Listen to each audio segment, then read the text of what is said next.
तो आप में से बहुत सारे लोगों ने इधर ऑलरेडी 11th की प्रिपरेशन स्टार्ट कर दी हो। कुछ ऐसी इंपॉर्टेंट बातें हैं जो मैं चाहता हूँ आपको इस 2 साल की जेईई की जर्नी में पता होनी चाहिए। इस वीडियो में लेकर आया हूँ आपके लिए 5 सबसे इंपॉर्टेंट टिप्स, तो आप एक बहुत अच्छे आईआईटी की बहुत ही प्यारी सी सीट अपने लिए सिक्योर कर लोगे।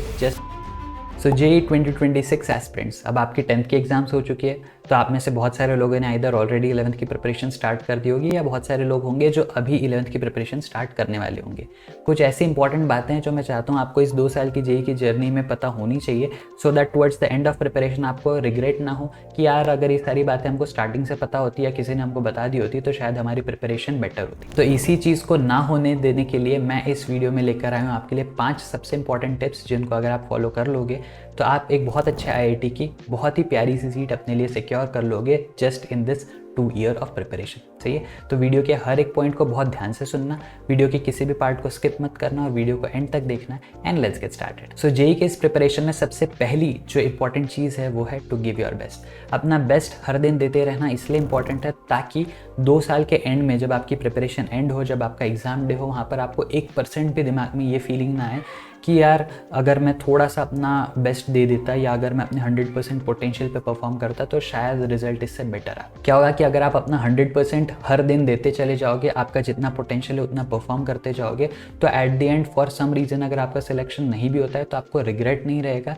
कि मैंने अपना बेस्ट नहीं दिया। You will be easily able to accept the fact कि things did not work out well और इसीलिए नहीं हुआ, पर मैंने तो अपना बेस्ट दिया था। वहीं पे ऑन दी अदर हैंड अगर आपके पास में थोड़ा भी ये स्कोप बच जाता है कि जहाँ पे आप अपना 100% परफॉर्म नहीं कर रहे हो, उस केस में आपका सिलेक्शन किसी कॉलेज में हो भी जाता है तो भी आपको रिग्रेट रहेगा कि यार अगर मैं इससे बेटर परफॉर्म करता, जो कि मैं कर सकता था, तो शायद इससे बेटर कोई कॉलेज मिल जाता, है ना। तो ये सारे बाद के रिग्रेट्स को अवॉइड करने के लिए डे 1 से ही अपना बेस्ट देने का एटीट्यूड जो है वो दिमाग में बनाए रखना और इसी एटीट्यूड के साथ अपने 2 साल की जर्नी को कंटिन्यू करना। दूसरी सबसे इंपॉर्टेंट चीज़ होती है टू स्टे कंसिस्टेंट। अब क्या होगा कि 11th में शुरू तो सारे के सारे जो 13-14 लाख बच्चे जो एग्ज़ाम देने वाले हैं जेईई की 2026 में, सब लोग बड़े ज़ोर शोर के साथ शुरुआत करते हैं, लेकिन क्या होता है कि ऑन द वे लोग धीरे धीरे गिव अप करना स्टार्ट कर देते हैं, है ना। कोई लोग बोलते हैं कि यार मुझे ये टॉपिक नहीं समझ में आ रहा, मुझे ये सब्जेक्ट नहीं समझ में आ रहा, मुझे कॉन्सेप्ट नहीं समझ में आ रहा, मेरे से क्वेश्चंस नहीं बन रहे, और ये सब सोच के लोग 1 महीने, 2 महीने, 3 महीने, 6 महीने, 8 महीने, 1 साल में प्रिपरेशन धीरे धीरे छोड़ देते हैं और गिव अप करना स्टार्ट कर देते हैं। सही है, और eight the and trust me on this कि 2 साल के एंड में सिर्फ 20-30% ही ऐसे बच्चे बचते हैं जो लोग एक्चुअल में 2 साल से मेहनत करते हुए आए हैं। तो सबसे इंपॉर्टेंट चीज़ है कि आपको कंसिस्टेंट रहना है। अगर आप कंसिस्टेंटली सिर्फ रोज का काम रोज भी ख़त्म करते जा रहे हो ना 2 साल तक without doing anything out of the box, तो भी आपने ऑलरेडी 60-70% बच्चों को पीछे छोड़ दिया, क्योंकि वो लोग गिव अप कर दिए और आपने गिव अप नहीं किया, है ना। बाकी का फिर जो है रिजल्ट और रैंक कितना आएगा वो डिपेंड करेगा आपके प्रिपरेशन के तरीके पे या आपके प्रिपरेशन की क्वालिटी पे, लेकिन just by not giving up आप 60-70% बच्चों को ऑलरेडी पीछे छोड़ पाओगे, है ना। तो इसलिए बहुत ज़्यादा इंपॉर्टेंट है कि 2 साल तक आप कंसिस्टेंट बने रहो। ज़रूरी नहीं है कि आप एक दिन बैठ के 16 घंटे, 18 घंटे, 20 घंटे पढ़ लो और फिर उसके बाद में तबीयत ख़राब कर लो और फिर 3-4 दिन तक पढ़ाई ना करो, है ना। तो बस कंसिस्टेंट रहना है, कंसिस्टेंटली डेली बेसिस पे आपको पढ़ाई करते चले जानी है, अपने प्रिपरेशन करते जाना है, and that way you will be able to achieve much more. तीसरी सबसे इंपॉर्टेंट बात कि understand the difference between 10th standard and JEE. अब 10th स्टैंडर्ड तक का जो हमारा एटीट्यूड होता है वो बहुत अलग होता है, हमारा अप्रोच जो होता है वो बहुत अलग होता है, और जेईई की जो रिक्वायरमेंट है वो बहुत अलग है। जब स्कूल में हम स्टैंडर्ड 1st से लेके 10th तक आते हैं तो हर एक क्लास में हमारा जो स्टेप अप होता है वो बहुत छोटा छोटा सा स्टेप अप होता है, वहीं पे 10th के बाद जो जेईई का स्टेप अप होता है ये बहुत बड़ा स्टेप अप होता है। स्कूल में चल जाता था, कोई चीज़ें नहीं भी समझ में आई तो हम उनको रट लेते थे और हम आंसर लिख के आ जाते थे और हमको मार्क्स मिल भी जाते थे। सही है, मुझे अभी भी याद है कि जब मैंने अपनी बोर्ड एग्जाम दी थी, मैथ्स का पेपर जब मैं सॉल्व कर रहा था बोर्ड में बैठकर, तो मुझे उस क्वेश्चन का आंसर ऑलरेडी याद था, इतने बार मैं वो क्वेश्चन सॉल्व कर चुका था और उन्होंने बिना वैल्यू चेंज किए सेम टू सेम क्वेश्चन मुझे दिया हुआ था पेपर में। सही है, तो ये सारी चीज़ें 10th तक चल जाती है ना, लेकिन 11th में या जेईई की इस प्रिपरेशन में कहीं पर भी ये चीज़ नहीं चलेगी। हर एक क्वेश्चन अपने आप में एक यूनिक क्वेश्चन होगा। आपको जेईई के पेपर में हर साल जो क्वेश्चन देखने मिलेगा वो अलग होगा, पिछले किसी भी पेपर के किसी भी क्वेश्चन के साथ वो मैच नहीं कर रहा होगा, और इसीलिए डे 1 से ये बहुत इंपॉर्टेंट हो जाता है कि आप हर एक चीज़ को कॉन्सेप्चुअली समझे, हर एक चीज़ के कॉन्सेप्चुअल डेप्थ में जाएं और उसको समझ के सारी चीज़ें प्रिपेयर करते चले जाएं। और इसी के लिए आप हमारे चैनल पर मौजूद बहुत सारी प्लेलिस्ट जो है उनका यूज़ कर सकते हैं। 11th स्टैंडर्ड हमने पूरा पढ़ा रखा है लाइव स्ट्रीम्स में, अभी हमारा 12th का सिलेबस चल रहा है, तो 11th की सारे वीडियोज़ आपको अलग अलग प्लेलिस्ट में मिल जाएंगे।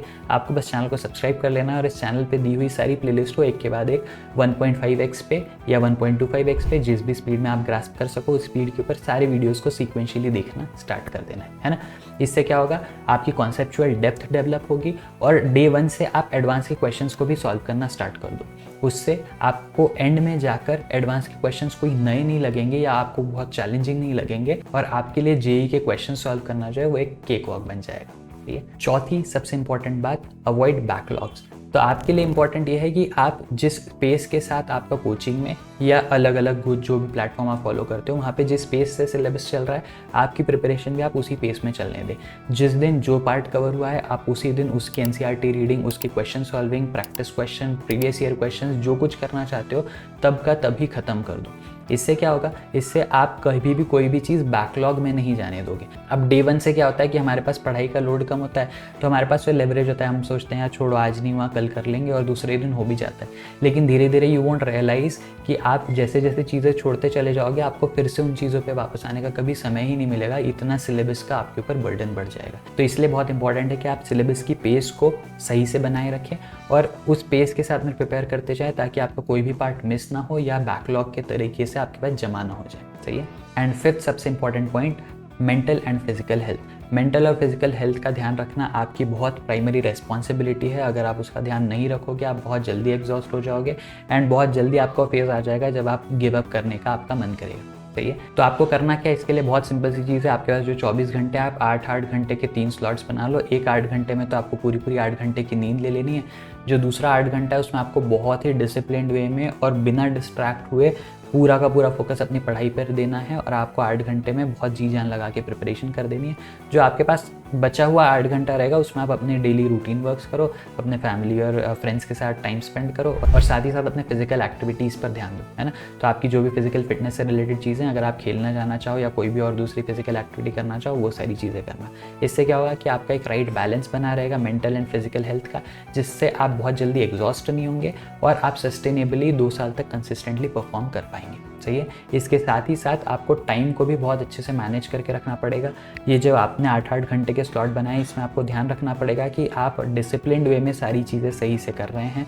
अपना जो 8 घंटे का पढ़ाई का आपने टाइम सोचा हुआ है उसमें आप डिस्ट्रैक्ट नहीं हो रहे हैं और बहुत डिसिप्लिन्ड वे में बाकी सारी चीज़ों को अलग रखकर जो आपने प्लान बनाया हुआ है उसको फॉलो कर रहे हैं। सही है। तो ये 5 बहुत ही आसान सी चीज़ें हैं जिनको अगर आप फॉलो कर लोगे तो आप आईआईटी में बहुत ही आसानी से एंटर कर सकते हो।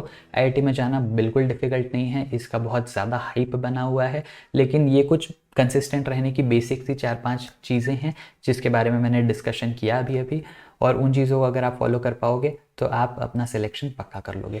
अगर आपके साथ आपके बाकी भी फ्रेंड्स हैं जो 11th की प्रिपरेशन स्टार्ट कर रहे हैं उनके साथ भी इस वीडियो को शेयर कर देना सो दैट उनको भी पता चले कि जेईई एडवांस में सिलेक्शन कितना आसान है। And I will see you again in the next video. Till then be happy, be safe, take care, bye bye.